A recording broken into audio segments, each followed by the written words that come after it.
مصر داخله المعركه لوحدها ومحدش هيقدر يوقفها. في شعوب يا صديقي العزيز بتعيش على المعونات، وفي شعوب كمان تانية بتعيش على الأمل. إنما بقى في شعب واحد بس لما بينضغط بينفجر قوة، شعب ما تعودش يسيب بلده لوحدها حتى لو جعان، حتى لو موجوع. المصري يا صديقي وقت الجد بيبقى جيش كامل لوحده، وعقيدته دايما أقوى من أي سلاح نووي. واللي جاي مش هزار، واللي فاكر ان مصر هتقع يبقى ما يعرفش تاريخها ولا فاهم طبيعتها. احنا في ظروف يا صديقي العزيز اقتصادية مش احسن حاجة، محدش يقدر ينكر ده.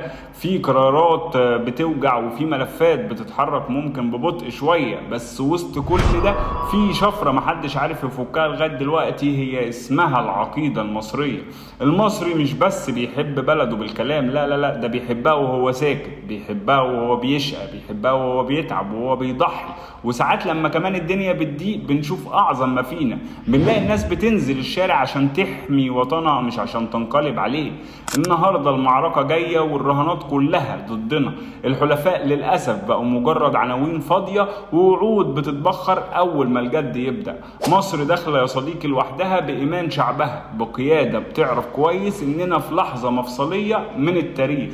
في ناس كمان ضحكت لما قلنا ان مصر هتكمل لوحدها، ضحكوا كمان من غير ما يعرفوا ان مصر عمرها ما كانت تابع ولا عمرها راهنت على ظهر غيرها. مصر بترسم طريقها بنفسها، والطريق كمان ده مرسوم بقدر إلهي، يعني لو ما تعرفش مش بخريطة من بره يعني ولا حاجة.